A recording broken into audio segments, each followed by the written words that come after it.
नमस्कार दोस्तों, मेरा नाम है शिवान शुक्ला और आप देख रहे हैं शिक्षा सूत्र। दोस्तों, आज हम बात करेंगे द हिंदू न्यूज़पेपर की और उसमें जो आज की इम्पॉर्टेंट न्यूज़ हैं जो आपके सिविल सर्विसेज एग्ज़ाम्स के लिए या फिर यूपीएससी के किसी एग्ज़ाम के लिए, यूपी पीसीएस के किसी एग्ज़ाम के लिए या किसी भी अन्य गवर्नमेंट कॉम्पिटिटिव एग्ज़ाम्स के लिए इम्पॉर्टेंट है, उसको हम कवर करने वाले हैं। डिटेल्ड एनालिसिस उसका करेंगे। तो बहुत इंपॉर्टेंट वीडियो है आपके लिए। करंट अफेयर सेक्शन है आपका गवर्नमेंट एग्जाम का, उसके लिए। तो चलिए शुरू करते हैं। पहली जो खबर है वो ये है कि इकोनॉमिक रिकवरी में टेक ओवर अ ईयर से सीआईआई। यहाँ पर सीआईआई ने कहा है, सीआईआई क्या है? एक कन्फेडरेशन ऑफ इंडियन इंडस्ट्रीज है। इन्होंने कहा है कि जो इकोनॉमिक रिकवरी है उसको होने में 1 साल लगभग लग जाएगा। किस बात की इकोनॉमिक रिकवरी है? क्या हो रहा है हमारी इकोनॉमी को? हम सबको पता है जो ग्लोबल इकोनॉमिक स्लोडाउन चल रहा है कोविड-19 की वजह से, सारे जो सर्विसेज हैं वो बंद हो चुकी हैं, इंडस्ट्रीज प्रोडक्शन नहीं कर रही हैं, तो इससे इकोनॉमिकल लॉसेस बहुत ज़्यादा हो रहे हैं और इसको ठीक होने में लगभग 1 साल लग जाएगा, ऐसा इन्होंने कहा है। डिटेल में चलते हैं न्यूज़ की।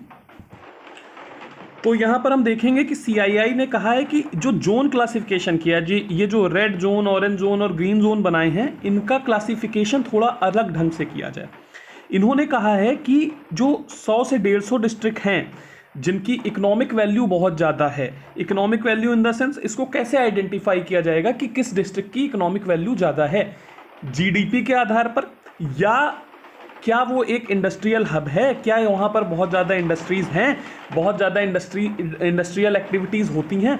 इसके आधार पर ये तय किया जाएगा कि उस पर्टिकुलर ज़िले की जो इकोनॉमिक वैल्यू है वो ज़्यादा है।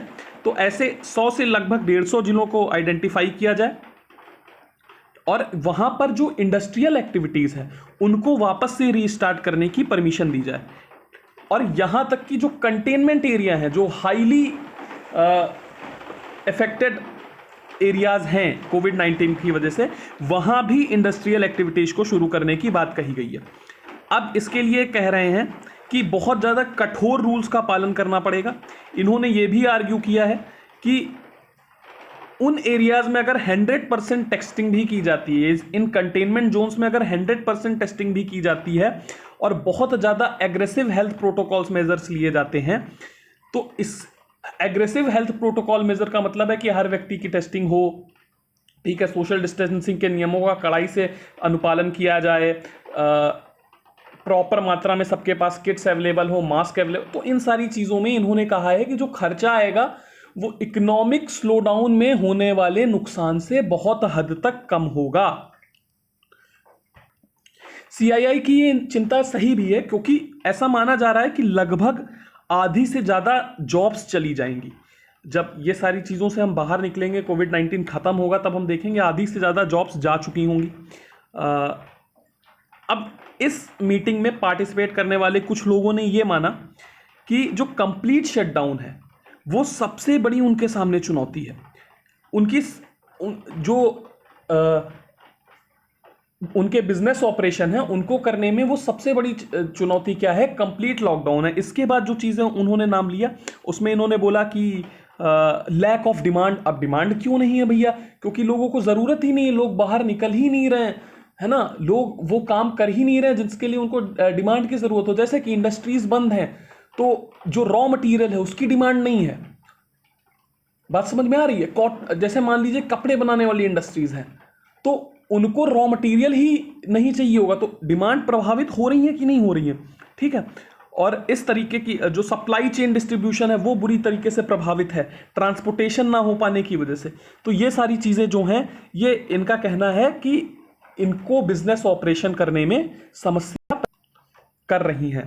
बात समझ में आ रही है? चलिए आगे इन्होंने बोला कि ये जो डिस्ट्रिक्ट्स हैं इनमें जो छोटे छोटे रिस्ट्रिक्टेड एरियाज हैं, जैसे कि स्ट्रीट्स हो गई, मोहल्लाज हो गए, है ना, बिल्डिंग्स हो गई, या फिर जो इंडस्ट्रियल कॉम्प्लेक्सेस हैं जहां पर कोविड-19 के केसेस आइडेंटिफाइड किए गए हैं, ऐसे क्षेत्रों को एक कंटेनमेंट जोन्स की तरीके से ट्रीट करना होगा, ठीक है। और इन्होंने कहा है, अब देखिए ऐसे समझिए, इनका जो फॉर्मूला है वो किस आधार पर काम कर रहा है ये समझाता हूं आपको।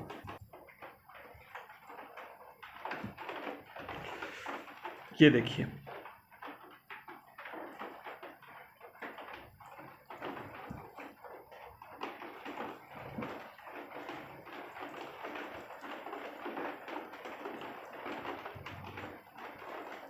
जैसे मान लीजिए ये कोई एरिया है, ठीक है,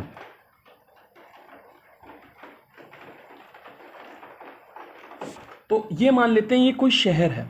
तो इन्होंने ये बोला है कि जैसे मान लीजिए इस पर्टिकुलर एरिया में जिस जगह पर कोविड-19 के केसेस आ रहे हैं, इस जगह को हम बना देते हैं कंटेनमेंट जोन। कंटेनमेंट जोन बना देते हैं, यानी कि इसको हम रेड जोन की तरीके से ट्रीट करेंगे।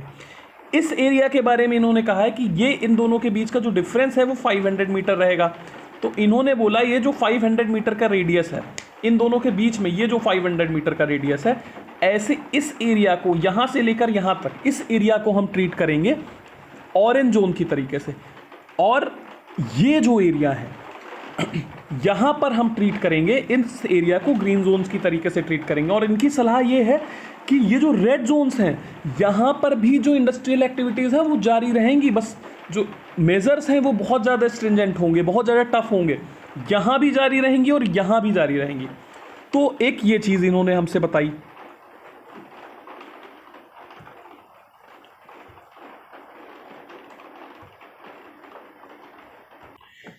सीआईआई ने यह भी कहा है कि जो फुल इंडस्ट्रियल ऑपरेशंस हैं वो जो कुछ प्रायोरिटी डिस्ट्रिक्ट्स हैं, वही चीज़ें कि जहां पर इंडस्ट्रियल हब्स हैं, जो इकोनॉमिक हाई इकोनॉमिक वैल्यू वाले जोन्स हैं, वहां पर जो इकोनॉमिक एक्टिविटीज़ हैं उनको शुरू कर दिया जाए। ऐसे डिस्ट्रिक्ट को इन्होंने प्रायोरिटी डिस्ट्रिक्ट कहा गया है। और यहाँ इन्होंने ये भी कहा है कि कंटेनमेंट जोन्स के अंदर भी ये सारी चीज़ें शुरू कर दी जाए। इनका कहना है कि जो पर्सनल प्रोटेक्टिव इक्विपमेंट हैं उनको फ्री ऑफ कॉस्ट प्रोवाइड किया जाएगा इंडस्ट्रियल यूनिट के अंदर। मतलब उस इंडस्ट्रियल यूनिट में काम करने वाले जो लोग हैं उनको पर्सनल प्रोटेक्टिव इक्विपमेंट जैसे कि मास्क हो गया, पीपीई किट्स हो गए, हेड कवर्स हो गए, है ना, ये सारी चीज़ें फ्री ऑफ कॉस्ट प्रोवाइड की जाएंगी। दूसरी चीज़ ये हो गई कि जो वर्कर्स हैं वो प्रेमाइसेस के अंदर ही रहेंगे, और बहुत ज़्यादा हो गया तो वो प्रेमाइसेस से वॉकिंग डिस्टेंस की दूरी पर कोई घर लेकर या कोई जगह लेकर के रह सकते हैं, जिससे वो पूरे शहर में ना फैल जाए। तो इसलिए उनको वहीं पर आसपास रखने का कोई इंतज़ाम किया जाएगा, ठीक है। और यहाँ पे ये भी कहा गया कि जो खाना है, उनके खाने के लिए जो खाना है उसको यूज़ करने से पहले 72 घंटे तक आइसोलेशन में रखा जाएगा, जिससे वो डिसइंफेक्ट हो जाए। जैसा कि हमको पता है कि हार्ड से हार्ड सरफेस पे ये वायरस 48 से 72 घंटे तक जिंदा रहता है। तो फॉर एग्जांपल कि अभी मुझे खाना खाना है, दाल रोटी खानी है, तो वो दाल और रोटी आइसोलेशन में रखी जाएगी मेरे खाना खाने से 72 घंटे पहले ही, जिससे कि उस वायरस की वहाँ पर होने की संभावना एकदम कम हो चुकी हो। तो ये इस न्यूज़ का मोटा मोटा एनालिसिस है। जो दूसरी खबर है वो हम लोग देख लेते हैं। वो ये कह रही है कि अफ्रीकन स्वाइन फीवर के बारे में है। चलिए देखते हैं क्या खबर है, उसके बारे में बात करते हैं। तो देखते हैं इस खबर को डिटेल में हम देखते हैं कि यहाँ पर देखिए आसाम में कहा गया है कि जो अफ्रीकन स्वाइन फीवर है ये बहुत ज़्यादा फैल रहा है, इस वजह से जानवरों को स्लॉटर करने के लिए कह दिया गया है। अब कहानी क्या है, भोपाल की एक लैब ने ये बताया है कि आसाम में जो बहुत कुछ हज़ार जो पिग्स हैं, जो चूँकि आसाम में हम सभी जानते हैं कि पोर्क मीट खाया जाता है, तो हिंदुस्तान में बहुत कम जगहों पर उसका कंजम्पशन इतना हाई है, उनमें से एक आसाम है। तो वहाँ पर सबसे पहला केस देखा गया है अफ्रीकन स्वाइन फीवर का, और इसके बारे में भोपाल की एक लैब ने कंफर्म किया है। उन्होंने कहा है कि यहाँ पर कुछ सुअरों की मृत्यु हुई थी जो अफ्रीकन स्वाइन फीवर की वजह से ही हुई थी। तो अब एक ही ऑप्शन बचता है कि इन सुअरों को मार दिया जाए, इनको काट दिया जाए, इनका स्लॉटर कर दिया जाए। अब ये स्वाइन फीवर है क्या, ये हम इससे पहले की समझ लेते हैं, तभी हमको ये पूरी पिक्चर जो है क्लियर हो पाएगी। नवंबर 2020 के आसपास अचानक से चाइना में जो पोर्क मीट है उसके प्राइस राइज होने लगे। 2020 के क्षमा कीजिएगा, मैं 2019 की बात कर रहा हूँ। नवंबर 2019 में चाइना में जो पोर्क मीट है उसके प्राइसेस अचानक से राइज कर गए। अब ये पूरी दुनिया का ध्यान खींचता है क्योंकि चाइना दुनिया का सबसे ज्यादा पोर्क मीट प्रोड्यूस करने वाला देश है। अब पता चलता है कि यहां पर जो प्राइस राइज हुआ है ये अफ्रीकन स्वाइन फीवर के फैलने के कारण हुआ है। अब ये अफ्रीकन स्वाइन फीवर बहुत ही ज़्यादा कंटेजियस डिजीज़ है, बहुत तेज़ी से फैलती है और फेटल है। फेटल इतनी ज़्यादा है कि इसका फेटलिटी रेट जो है वो 100% है। मतलब लगभग जिसको ये बीमारी होगी उसकी मृत्यु सुनिश्चित है, जिस भी जानवर को ये बीमारी होगी उसकी मृत्यु सुनिश्चित है। तो और इससे इन्फेक्ट होने वाले जो जानवर हैं वो डोमेस्टिक पिग्स भी हो सकते हैं और जो जंगली पिग्स हैं वो भी, वाइल्ड पिग्स हैं वो भी हो सकते हैं। अच्छा, ये एक हेमरहेजिक फीवर है। हेमरहेजिक फीवर क्या होता है कि इसमें इंटरनल या एक्सटर्नल ब्लीडिंग भी होती है सेल्स के अंदर से। तो उस तरीके की ये बीमारी है और पहली बार अफ्रीका में इसका केस मिला था। कब? 1920 में इसका पहली बार केस मिला था। 1920 में इसका केस मिला था अफ्रीका के अंदर। तो मतलब कोई ऐसी बहुत नई बीमारी नहीं है ये, ठीक है।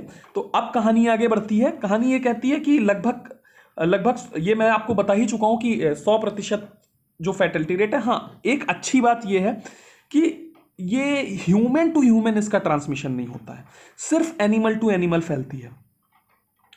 और लेकिन फिर क्या दिक्कत है जब एनिमल, इस दिक्कत ये है कि अब देखिए, मान लीजिए कि आसाम में कोई किसान है, वो ऐसे जो पिग्स हैं इन्हीं को पालता है और लगभग कई तो ऐसे हैं कि वो 20 लाख, समझ रहे हैं आप, 20 लाख तक पिग्स पालते हैं।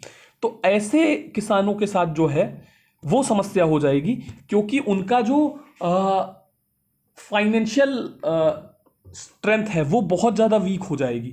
बात समझ में आ रही है आपको? तो इसलिए स्लॉटर कर देना ही एकमात्र उपाय है, कोई इलाज इसका है नहीं। इसको world organisation for animal health code ने, world organisation for animal health code ने 2007 में, sorry, world organisation for health code ने इस बीमारी को रिपोर्ट कर रखा है। और इसका जो सबसे बड़ा हिस्टोरिकल आउटब्रेक हुआ है वो अफ्रीका में हुआ है। अफ्रीका, यूरोप, साउथ अमेरिका में, कैरेबियन आइलैंड में, ठीक है। और सबसे जो रीसेंट आउटब्रेक है वो 2007 में हुआ था, अफ्रीका की कुछ कंट्रीज में, एशिया की कुछ कंट्रीज में, यूरोप की कुछ कंट्रीज में। बात समझ में आ रही है आपको? अच्छा, अब एनिमल हेल्थ के लिए अब बात आती है यहां पर। तो एनिमल हेल्थ के लिए एक वर्ल्ड ऑर्गेनाइजेशन है जो कि एक इंटर गवर्नमेंटल ऑर्गेनाइजेशन है, ठीक है। और ये वर्ल्ड वाइड जो एनिमल्स हैं उनकी सेहत का ख्याल रखने के लिए बनाया है, उनकी हेल्थ को इंप्रूव करने के लिए बनाया है। और इसको हम बोलते हैं, मैंने अभी आपको बताया है, World organisation for animal Health, ठीक है। तो जिसका इंडिया भी एक मेंबर है। तो इसको OIE भी बोलते हैं, ठीक है। World organisation for animal Health को OIE ही बोलते हैं। और इसके जो स्टैंडर्ड्स हैं, जो इनके स्टैंडर्ड सेट किए गए हैं एनिमल हेल्थ से रिलेटेड, उसको WTO भी रिकॉग्नाइज करता है, इंटरनेशनली इनकी रिकॉग्निशन है। बात समझ में आ रही है आपको? तो ये आपकी अफ्रीकन स्वाइन फीवर से रिलेटेड न्यूज़ हो गई। ये क्यों इंपॉर्टेंट है ये हमने देख लिया। अब चलिए हम दूसरी खबर की तरफ बढ़ते हैं अपनी। दूसरी खबर हमारी किस चीज़ के बारे में? दूसरी खबर कहती है कि Javadekar slams report on press freedom. ये हेडलाइंस देखिए। अभी प्रेस फ्रीडम इंडेक्स जारी किया गया है, उसके बारे में प्रकाश जावेडकर ने कुछ कहा है। ये हम देख लेते हैं क्या उन्होंने कहा है। इन्होंने ट्वीट करके कहा है कि ये जो प्रेस फ्रीडम इंडेक्स जारी किया गया है रिपोर्टर्स विदाउट बॉर्डर द्वारा, इसकी क्रेडिबिलिटी पर इन्होंने सवाल उठाया है। अब हमको इंपॉर्टेंट न्यूज़ हमारे लिए ये है कि हमको ये समझना है कि रिपोर्टर्स विदाउट बॉर्डर क्या है, प्रेस फ्रीडम इंडेक्स कौन जारी करता है, इसके बारे में हम जानकारी ले लेते हैं।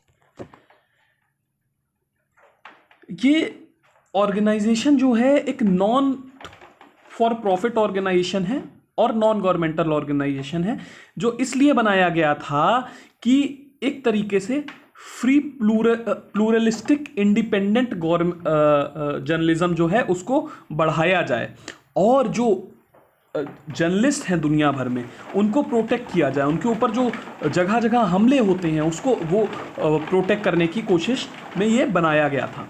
अच्छा, और ये किसकी कोऑर्डिनेशन में है? आर्टिकल 19 जो है UN declaration of human rights का, उसके कोऑर्डिनेशन में है।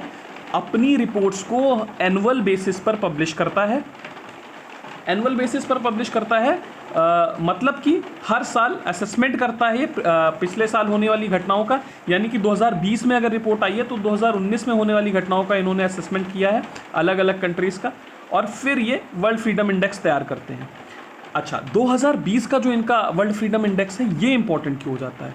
क्योंकि ये बहुत ज़्यादा क्रिटिकल हो रहा है। 2020 में होने वाले जो पॉलिटिकल क्राइसिस थे, जो पूरी दुनिया में 2020 में पॉलिटिकल क्राइसिस आए, उसको बहुत ज़्यादा इसने क्रिटिसाइज़ किया। जो जियो पॉलिटिकल क्राइसिस है उसको बहुत ज़्यादा क्रिटिसाइज़ किया है, और जो इकोनॉमिक क्राइसिस है उसको भी इन्होंने क्रिटिसाइज़ किया, और उसके आधार पर इन्होंने इस बार की रैंकिंग जारी की है। बात समझ में आ रही है? आप समझते हैं। 3 तरीके के क्राइसिस की इन्होंने बात की है। इन्होंने एक बोला है कि जियो पॉलिटिकल क्राइसिस है। इन्होंने कहा है कि जो अथॉरिटेरियन रिजीम्स हैं, इन्होंने पूरी तरीके से दुनिया में मीडिया के फ्रीडम पर रोक लगा रखी है। ठीक है, तो पहला इन्होंने जो क्राइसिस बताया है वो कौन सा बताया है? अथॉरिटेरियन क्राइसिस बताया है।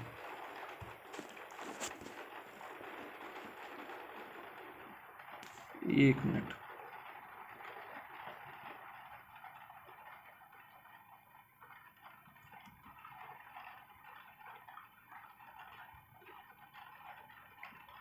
पहला बताया इन्होंने अथॉरिटेरियन क्राइसिस, दूसरा इन्होंने बताया है डेमोक्रेटिक क्राइसिस।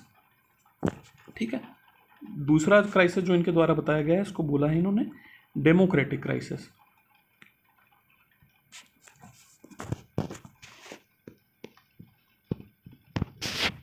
ठीक, और जो तीसरा क्राइसिस इन्होंने बताया है यह है इकोनॉमिक क्राइसिस।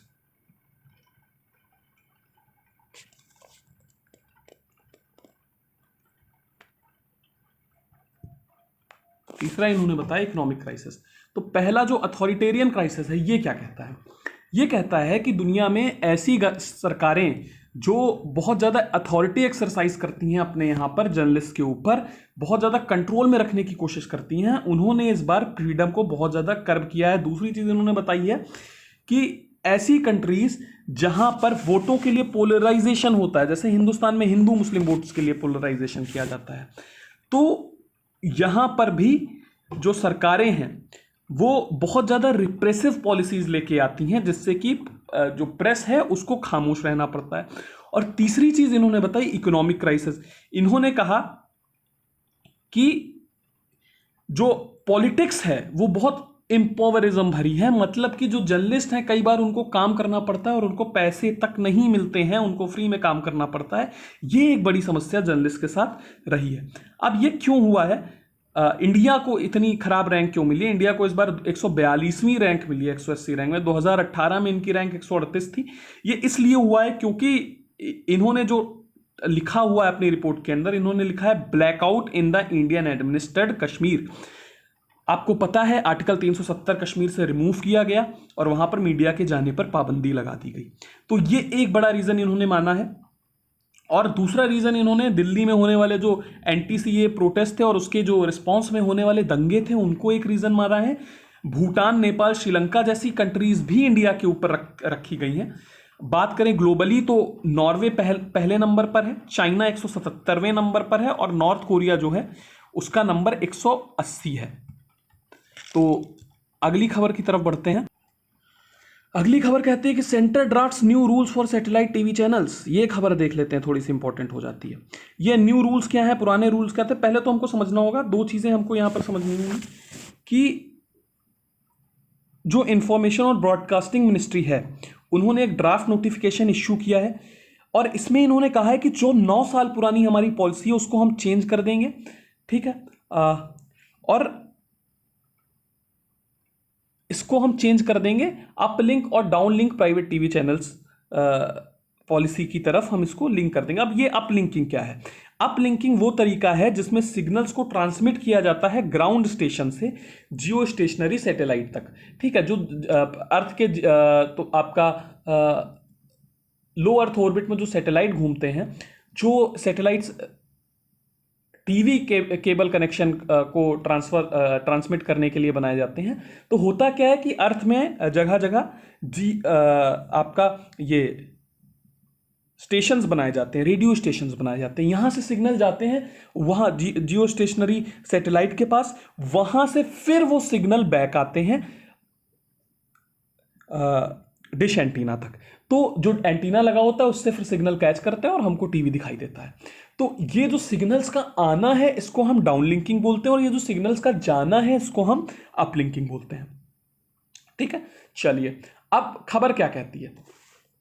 खबर में मेनली जो बात करी गई है वो सिक्योरिटी क्लियरेंस की बात करी गई है कि इन्होंने कुछ गाइडलाइंस इशू की हैं जो बहुत ज़्यादा स्ट्रिंजेंट प्रोविजंस देती हैं, बहुत टफ प्रोविजंस देती हैं कि अगर किसी भी प्रोविजंस को वायलेट किया गया, ठीक है, तो उसका चैनल का लाइसेंस तक रद्द हो सकता है। ये प्रोविजंस क्या है आइए देख लेते हैं।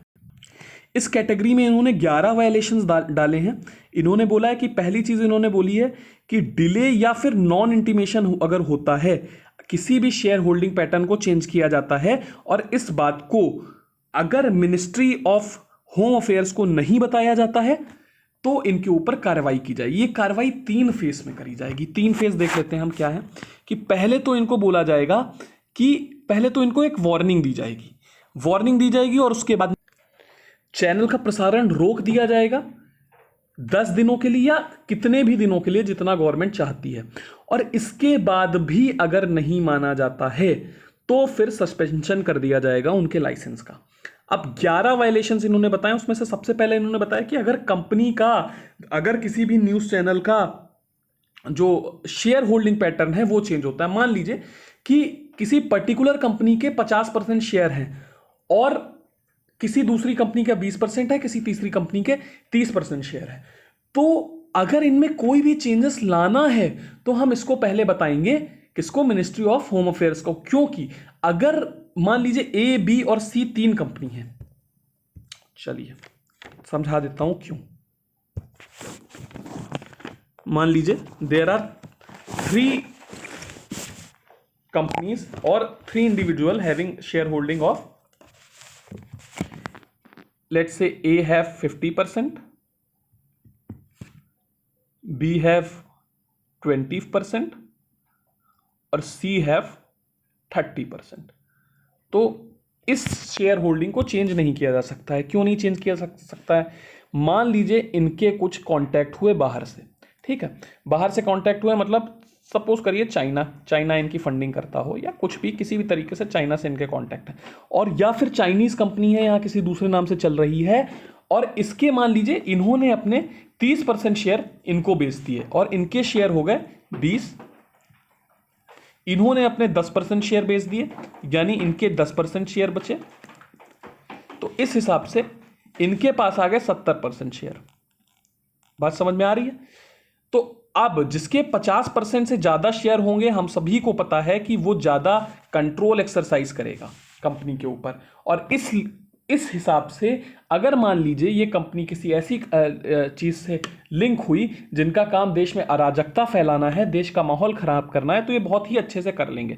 इसलिए जो हमारा होम मिनिस्ट्री है उन्होंने कहा है कि शेयर होल्डिंग पैटर्न में चेंज होगा तो उसके बारे में पहले बताना होगा, और अगर इसके बारे में डिले किया जाता है या फिर नहीं बताया जाता है तो भैया आप परिणाम भुगतने के लिए तैयार रहें। ये हो गई पहली बात। अब दूसरी चीज हम देख लेते हैं क्या है। दूसरी चीज यहां पर कही गई है कि, एक मिनट,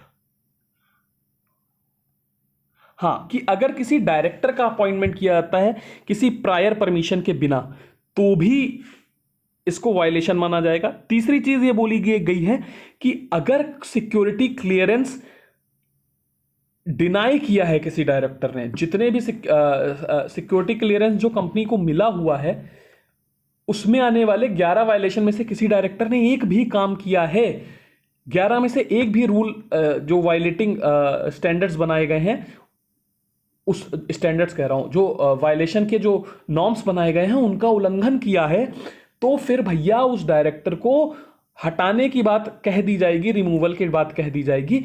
और अगर कंपनी उस डायरेक्टर का रिमूवल नहीं करती है तो भी कंपनी के ऊपर कड़ी कार्रवाई की जाएगी। ये एक बात हो गई।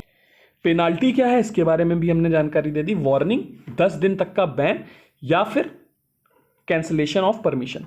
अब सिक्योरिटी क्लियरेंस क्या है ये समझ लेते हैं। हर चैनल को सिक्योरिटी क्लियरेंस लेनी पड़ती है मिनिस्ट्री ऑफ होम अफेयर से, जो कि पहले भी लेनी पड़ती थी। जो पहले 2011 वाली गाइडलाइंस थी उनमें भी लेनी पड़ती थी, कोई बात नहीं है। अब एक बार सिक्योरिटी क्लियरेंस मिल जाती है तो ये लगभग 10 सालों तक रहती है। ठीक है कि आप 10 साल तक चैनल चला सकते हैं, आपको अपनी क्लियरेंस को रिन्यू नहीं कराना पड़ता है। ठीक है, एक ये बात हो गई। और 10 साल बाद अगर आप उसको रिन्यू नहीं कराते हैं तो आपकी परमिशन अपने आप टर्मिनेट हो जाएगी, या मिनिस्ट्री ऑफ होम अफेयर्स जो क्लियरेंस है उसको विड्रॉ भी कर सकती है कभी भी, जब उसका मन करेगा तब कुछ भी कह के। ठीक है, मतलब कि वो यही कहेंगे कि कंट्री के हित में हम कर रहे हैं, तो मतलब परमिशन विड्रॉ करने का अधिकार पूरी तरीके से मिनिस्ट्री ऑफ होम अफेयर्स के पास है। अब इसमें जो एक इंपॉर्टेंट वेलकम चेंज है वो ये कहा गया है कि पहले जो लाइव टेलीकास्ट होता था, जो नॉन न्यूज चैनल्स होते थे, ठीक है, जितने भी नॉन न्यूज चैनल थे, एक मिनट, जितने भी नॉन न्यूज चैनल थे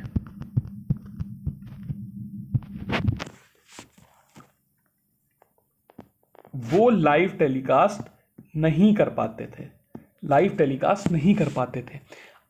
सिर्फ न्यूज चैनल थे जो डायरेक्टली लाइव टेलीकास्ट कर सकते थे। बात समझ में आ रही है आपको? इन्हीं ये लाइव टेलीकास्ट नहीं कर सकते थे, ये और ये कर सकते थे। अब आप कहेंगे स्पोर्ट्स चैनल, इसमें आते थे स्पोर्ट्स चैनल। जी हाँ, आप टीवी पर मैच देखते थे, वो भी लाइव टेलीकास्ट नहीं कर पाते थे, इनको भी लाइव टेलीकास्ट करने का अधिकार नहीं था। करना क्या होता था लाइव टेलीकास्ट करने के लिए? इनको 15 दिन पहले परमिशन लेनी पड़ती थी। तो अब ये जो परमिशन लेने का नॉर्म था इसको खत्म कर दिया गया है, और परमिशन सिर्फ आपको नोटिफाई करना होगा। कहां? इन्होंने एक वेब पोर्टल बनाया गया है, इसको ब्रॉडकास्ट सेवा बोला है। ऑनलाइन आप इस पर रजिस्टर करके 5 दिन पहले इन्फॉर्म कर सकते हैं कि आपको लाइव टेलीकास्ट करनी है। तो ये एक अच्छी चीज करी है जिससे कि जो ईज ऑफ डूइंग बिजनेस है उसको बढ़ावा मिलेगा। चलिए एक और न्यूज देख लेते हैं। जो अगली खबर है वो ये कह रही है कि फूड कॉर्पोरेशन ऑफ इंडिया जो है, एफसीए जो है, उन्होंने 50 lakh ton food grains issue किए हैं। जो हिंदुस्तान की स्टेट्स हैं और जो यूनियन टेरिटरीज हैं उनको इश्यू किए हैं। और इनको जो इश्यू किया गया है नेशनल फूड सिक्योरिटी एक्ट के अंतर्गत इश्यू किया गया है, और जो दूसरी स्कीम्स हैं उनके तहत आने वाले नॉर्म्स के अंतर्गत इनको इश्यू किया गया है। अब ये जो 126 lakh ton food grain issue किया गया है, ये 2.5 महीने की सप्लाई के बराबर है जो नॉर्मल सिचुएशंस में होती थी। मतलब कि सरकार ने एक बार में 2.5 महीने की सप्लाई के बराबर जो अनाज है उसको इश्यू कर दिया गया है। और इसका कारण है, ये ऐसा क्यों किया है सरकार ने? पीएम गरीब कल्याण योजना को इंप्लीमेंट करने के लिए ऐसा किया गया है, जिसके अंतर्गत जो बेनिफिशियरी हैं एनएफएसए के, यानी कि नेशनल फूड सिक्योरिटी एक्ट के जो बेनिफिशियरी हैं जिनको इनका लाभ मिलना है, उनको 5 kg एडिशनल फूड ग्रेन दिया जाएगा। ठीक है, फ्री ऑफ कॉस्ट। जो नेशनल फूड सिक्योरिटी एक्ट के तहत जिन लोगों को 5 kg फूड ग्रेन मिलता था 1 महीने के लिए, उनको दिया जाएगा फ्री ऑफ कॉस्ट अप्रैल और जून के महीने के लिए भी। बात समझ में आ रही है? 5 kg उसके अतिरिक्त दिया जाएगा।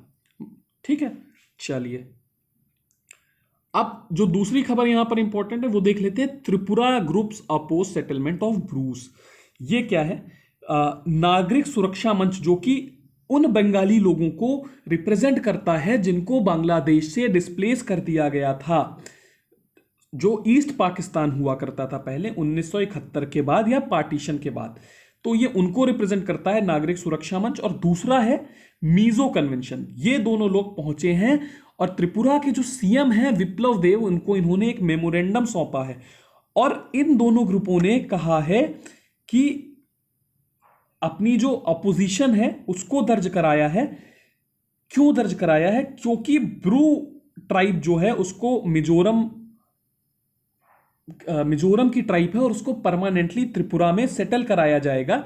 इसके तहत जो उसके लिए जो प्रपोज्ड ड्राफ्ट है वो है permanent settlement of Bru refugees from Mizoram in Tripura. बात समझ में आ गई? इसको अपोज कर रहे हैं। ये क्या है इसके बारे में अगर आप बोलेंगे तो मैं आपको एक सेपरेट वीडियो बना करके बता दूंगा, इसको एक्सप्लेन कर दूंगा। चलिए अगली खबर की तरफ बढ़ते हैं। खबर नहीं है, अब आर्टिकल है हमारे पास दो एडिटोरियल कॉलम में, चलिए उनको देख लेते हैं। चलिए पहला आर्टिकल है India disease surveillance system needs a reboot.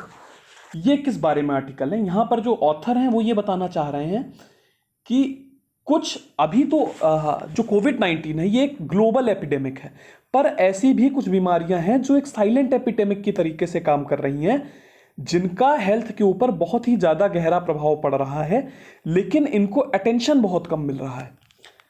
क्यों मिल? और इसके पीछे इन्होंने जिम्मेदार किसको बताया है? इन्होंने बताया है हमारे हेल्थ सिस्टम को बताया, हमारी मानसिक टेंडेंसी को बताया है। इन्होंने कहा है कि वो बीमारियां जो गरीबों को ज्यादा इफेक्ट करती हैं उन पर बहुत कम ध्यान दिया जाता है, और ऐसी बीमारियां जिनमें जो high class well to do class होता है सोसाइटी का, उनके इफेक्ट होने की संभावना ज्यादा रहती है, उन पर ज्यादा ध्यान दिया है। अब इसके जब हम डेप्थ में जाएंगे तो सबसे पहली जो चीज आती है, इन्होंने बोला है कि सोसाइटी का एक बहुत बड़ा सेक्शन जो है वो पॉवर्टी लाइन के नीचे रहता है, खासकर हिंदुस्तान में। और जो गरीब लोग हैं वो, एक तो गरीबी उनके पास कहां से आती है? उनकी पुअर इम्यूनिटी की वजह से आती है। पुअर इम्यूनिटी क्यों होती है? क्योंकि उनकी पुअर न्यूट्रिशनल हेल्थ होती है, उनको न्यूट्रिशन नहीं मिल पाता है, ठीक है। और इसमें इन्होंने दो चीजें बताई हैं। इन्होंने कहा है कि एक तो ऐसे लोगों के पास जो रिमोट एरियाज में रहते हैं, पॉवर्टी लाइन के नीचे रहते हैं, इनका हेल्थ फैसिलिटी तक एक्सेस ही नहीं होता, ये ऐसे हॉस्पिटल्स तक पहुंच भी नहीं पाते। और अगर मान लीजिए गिरते पड़ते ये लोग एक्सेस कर भी लें हमारे हेल्थ केयर सिस्टम को, तो हमारे पब्लिक हेल्थ केयर सिस्टम की हालत क्या है ये हमसे आपसे छुपी नहीं है, ठीक है। इंडिया में एक बहुत बड़ी यंग पॉपुलेशन है, लेकिन उसके बावजूद इंडिया का जो हेल्थ कंडीशन है वो बहुत ज्यादा खराब स्थिति में है। ये यहां की पॉपुलेशन को नहीं झेल सकता, यहां की जो गरीब पॉपुलेशन है, जो बीमार है, उनको ये नहीं झेल सकते हैं। तो ये बात राइटर यहां पर कर रही है। इनका मानना है कि जो अमीर व्यक्ति है वो तो अपना इलाज कराने के लिए चला जाएगा कहां पर? प्राइवेट हॉस्पिटल्स में, जहां महंगे जो हाईली इक्विप्ड होते हैं, हर तरीके की वहां सुविधाएं उपलब्ध होती हैं। लेकिन गरीब क्या करेगा? क्योंकि सरकारी अस्पताल में प्रॉपर इक्विपमेंट है ही नहीं। अगर सपोज कीजिए मैं वहां पर अपना इलाज कराने जाता हूं और मैं अपनी समस्या डॉक्टर को बताता हूं, तो डॉक्टर मेरे टेस्ट नहीं लिखता है, वो मुझे सिर्फ दवाइयां देके भेज देता है। वो टेस्ट क्यों नहीं लिखता है? क्योंकि उसको पता है कि उसके पास प्रॉपर टेस्टिंग फैसिलिटी नहीं है। जब तक मेरे अंदर बहुत ही ज्यादा हाई सिम्टम्स नहीं दिखाई देंगे वो टेस्टिंग नहीं करेगा। टेस्टिंग नहीं करेगा तो बीमारी नहीं पकड़ में आएगी, और बीमारी आइडेंटिफाई नहीं होगी तो इलाज क्या करोगे भैया? कद्दू। तो अब इंडिया की पॉपुलेशन एक तो बहुत यंग है, तो ये मानना चाहिए कि भैया जब कोविड-19 आया है, इनका कहना है कि we are blessed that we have a very young population of 60%, that is 60% youth of this country is very young, but still the poor health condition of this country just negate that advantage of being very young. बात समझ में आ रही है? तो अब कई सारी बीमारियां हैं यहाँ की यंग पॉपुलेशन को, जैसे कि एक हो गया रेस्पिरेटरी ट्रैक्ट इन्फेक्शन, जो लगभग 900 लोगों को रोज हिंदुस्तान में मार देता है। सांस की बीमारी से मरने वाले लोग लगभग 900 होते हैं। दूसरा इन्होंने बताया है acute lower respiratory tract infection, इससे ये पीड़ित हैं। दुनिया भर में लगभग 3.40 करोड़ लोग पीड़ित हैं, और 66,000 से 1,99,000 मौतें होती हैं, जिसमें से 99% मौतें अकेले डेवलपिंग कंट्रीज में होती हैं, जैसे कि इंडिया हो गया। कुछ पब्लिक हेल्थ एक्सपर्ट्स का यह मानना है कि जो टीबी की बीमारी है वो हर 10 सेकेंड में लगभग इन एवरी 10 सेकेंड्स ये किसी व्यक्ति को पकड़ लेता है, किसी व्यक्ति को ये बीमारी हो जाती है और हर रोज 1400 लोग मर जाते हैं, जो कि कोविड-19 से बहुत कम है। कोविड-19 से अभी तक यहां पर 1400 लोग नहीं मरे हैं और इससे रोज मरते हैं 5 लाख से ऊपर लोग साल भर में मरते हैं। उसके बाद आती है कई नॉन कम्युनिकेबल लाइफस्टाइल डिजीजेस आती हैं, जैसे कि डायबिटीज हो गया, कार्डियोवैस्कुलर डिजीजेस हो गई, जिनकी बहुत ज्यादा हाई फ्रीक्वेंसी है इंडिया के अंदर। अब समस्या क्या है? बहुत ज्यादा नंबर हॉस्पिटलाइजेशन होते हैं, डेथ हो जाती हैं कई कंटेजियस डिसीजेस की वजह से, ऐसी डिजीजेस की वजह से जिनको एक अम्ब्रेला कैटेगरी में रख दिया जाता है। बहुत ज़्यादा रिसर्च एंड डेवलपमेंट नहीं होता है, बहुत ज़्यादा इन्वेस्टमेंट नहीं होता है उनके रिसर्च एंड डेवलपमेंट की वजह से के लिए। अगर आप टीबी को देखेंगे तो उससे होने वाले नुकसान ज़्यादा हैं कोविड-19 के चलते, लेकिन चूंकि ये बहुत तेजी से फैल रही है इसलिए इसको जो सोसाइटी की वेल टू डू क्लास है उसमें फैलने की संभावना ज़्यादा है, इसलिए इस पर रिसर्च भी होगी, इसलिए इस पर इन्वेस्टमेंट भी किया जाएगा, इस पर जर्नल्स लिखे जाएंगे, इस पर आर्टिकल्स लिखे जाएंगे, लेकिन टीबी की तरफ कोई ध्यान नहीं देता है। तो ये जो लेखिका है उनकी मुख्य चिंता है। अच्छा, आगे लेखिका जो है वो इसके लिए जो बहुत पुअर डिजीज सर्विलांस सिस्टम है उसको जिम्मेदार मानती है। इनका मानना है कई सारी एडवर्स मेडिकल कंडीशंस हैं जो कि हिंदुस्तान के मेजॉरिटी ऑफ पीपल के अंदर हैं, और उसमें से एक है देश का कमजोर surveillance system, disease surveillance system, जिससे बीमारी को पकड़ना मुश्किल हो जाता है। अब इसके कई सारे फैक्टर्स हो सकते हैं। बहुत ज्यादा इन्फेक्टेड लोग जो होते हैं वो पुअर होते हैं, गरीब होते हैं, मार्जिनलाइज लोग होते हैं, मार्जिनलाइज पीपल होते हैं, who do not have access to the healthcare facility and hence they are failed to report their condition to certified medical practitioners। वही चीज पहुंच ही नहीं पाते हैं, और अगर पहुंच गए तो there is a lack of sufficient testing which involves blood, serum, throat swab, sputum, stool, urine, है ना, जिसकी वजह से बीमारी का पता नहीं लग पाता है। फिर जो पैथोलॉजिकल लेबोरेटरीज होती हैं they categorise diseases on the basis of pre existing classificatory system which involve broad classification of the diseases. मतलब कि कोई डिफरेंशिएशन नहीं, जैसे बोल दिया रेस्पिरेटरी ट्रैक्ट इन्फेक्शन, अब रेस्पिरेटरी ट्रैक्ट इन्फेक्शन में क्या है, अस्थमा है, टीवी है, क्या है भैया? बात समझ में आ रही है? पैथोजेंस में डिफरेंशिएट नहीं कर पाते हैं, वायरस में डिफरेंशिएट नहीं कर पाते हैं, ये समस्या है। कई सारे, वही बोल रहा हूं, कई सारे एलिमेंट्स को रेस्पिरेटरी ट्रैक्ट इन्फेक्शन बोल दिया, यूरिनरी ट्रैक्ट इन्फेक्शन बोल दिया, अनडिफरेंट फीवर बोल दिया, पता ही नहीं है क्यों फीवर आ रहा है। टीबी होता है तो भी भैया स्टार्टिंग में फीवर आता है। अब मान लीजिए एक व्यक्ति को बार बार फीवर आ रहा है, अब टीबी होगा तो भी फीवर आएगा, कोविड-19 होगा तो भी फीवर आएगा, चिकन पॉक्स होगा तो भी फीवर आएगा, दवा देके भेज दिया, कोई टेस्ट नहीं, कुछ नहीं। तो ये समस्या है। दूसरी समस्या क्या है? Non identification of a definite cause. मतलब बीमारी के पीछे रीजन क्या है जी, ये जानने में दिलचस्पी ही नहीं दिखाई जाती है,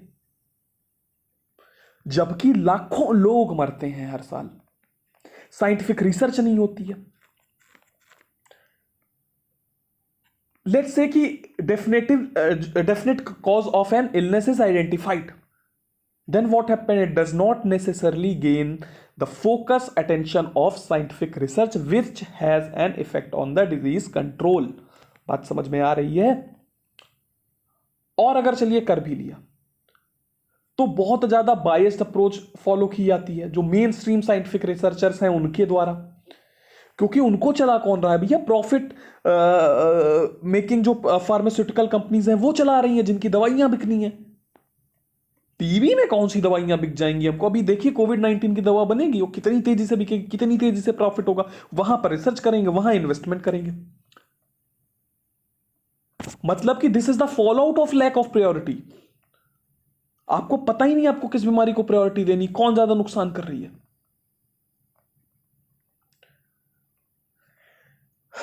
एफर्ट्स नहीं किए जा रहे हैं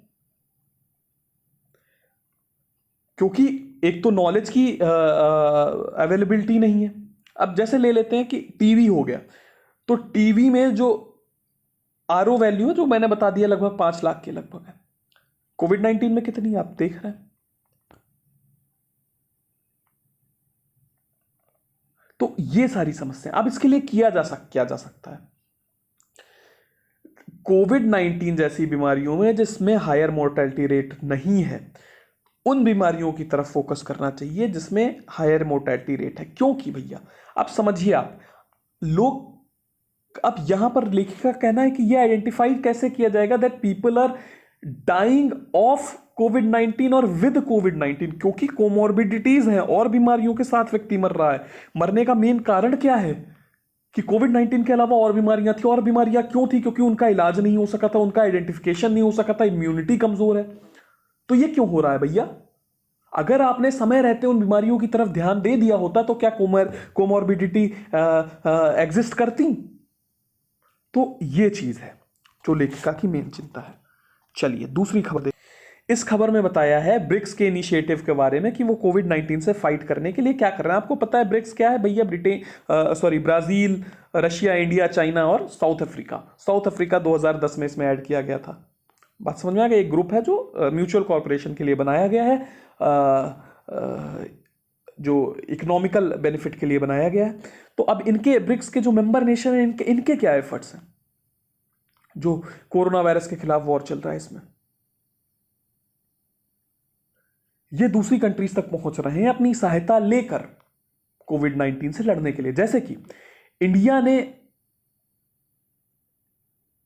हाइड्रोक्सीक्लोरोक्विन को अमेरिका में, दूसरे देशों में, ब्राजील में, है ना, अफ्रीकन कंट्रीज में पहुंचाया। तो इस तरीके से सारे ही देश ब्रिक्स के किसी ना किसी तरीके से हेल्प कर रहे हैं। यहां पर इंडिया को इन्होंने फार्मेसी ऑफ द वर्ल्ड बताया भैया कि इंडिया बहुत ही तेजी से फार्मेसी ऑफ द वर्ल्ड की तरीके से इमर्ज हो रही है, क्योंकि हाइड्रोक्सीक्लोरोक्विन की लार्जेस्ट प्रोड्यूसर है ही इंडिया। और इन्होंने ये चीजें सार्क नेशन के अलावा जो अपने गल्फ कंट्रीज हैं वहां पर पहुंचाई, रशिया, ब्राजील, इजराइल, यूएस में पहुंचाई है ना, और दूसरे जो अदर नेशंस हैं आसपास के, उनको अपना हेल्पिंग हैंड दिया है। तो मेडिकल पर्सोनल को भेजा है, ऑफर किया है, यूएई में भेजा है, सऊदी अरब में भेजा है, मालदीव्स में भेजा है। चाइना क्या कर रहा है? चाइना पर देखिए भैया, आप कितने भी आरोप लगा लीजिए कि भैया लैक ऑफ ट्रांसपेरेंसी थी, there are so many blames that are putted on China on the basis of origin of the virus, but still China has played an important role in containing this pandemic. How they are playing an important role in containing this pandemic? China is providing masks, gloves, coveralls, shoe covers and testing kits. You will say that there are quality concerns. Yes, there are quality concerns, but still they are doing it for the major hotspot across the globe. So by doing this, China is leveraging its position as the workshop of the world, जो कि इन चीजों को बना रहा है, health facility, जो health emergency से लड़ने के लिए चीजों को का निर्माण कर रहा है।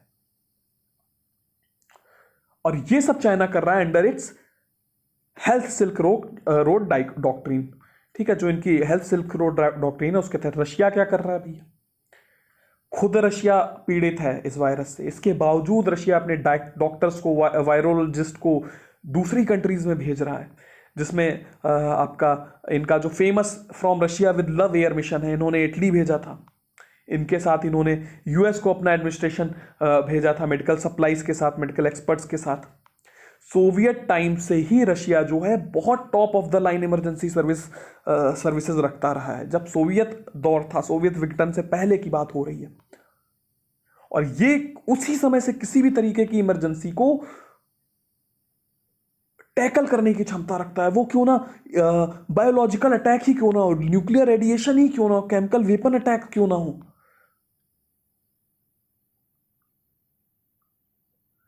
साउथ अफ्रीका जो है वो जो अफ्रीकन यूनियन है वहां पर एक पैन अफ्रीकन रिस्पॉन्स क्रिएट कर रहा है कोविड-19 से लड़ने के लिए। ब्राजील क्या कर रहा है? सिर्फ ब्राजील का रिस्पॉन्स जो है उसको थोड़ा सा दूसरे तरीके खोजने होंगे। इनका रिस्पॉन्स बहुत अप टू द मार्क नहीं रहा है, क्योंकि इनकी जो रेसिस्टेंस है चेन इन्फेक्शन को रोकने के लिए वो सिर्फ ट्रैवल बैन्स, लॉकडाउन, आइसोलेशन तक ही सीमित रह गई है, और इसके बावजूद भी इन्फेक्शन वहां पर बहुत तेज बढ़े हैं। अब आगे की राह क्या है? क्या हम कर सकते हैं? कोऑर्डिनेशन सबसे ज्यादा इंपॉर्टेंट है। जितनी भी ब्रिक्स की कंट्रीज हैं उन्होंने ह्यूमैनिटेरियन असिस्टेंस प्रोवाइड करी।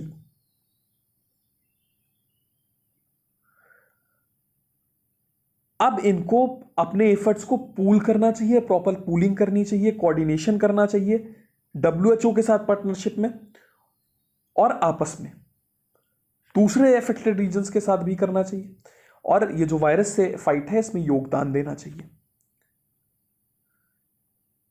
ठीक है, तो ये थी इंपॉर्टेंट न्यूज जो आज हमने डिस्कस करी। कल फिर आऊंगा। एक और चीज मैं इंपॉर्टेंट बता दूं कि जब भी मैं एनालिसिस लेके बैठूं आप न्यूज़पेपर लेकर बैठिए। चलिए, कल फिर आऊंगा। नमस्कार।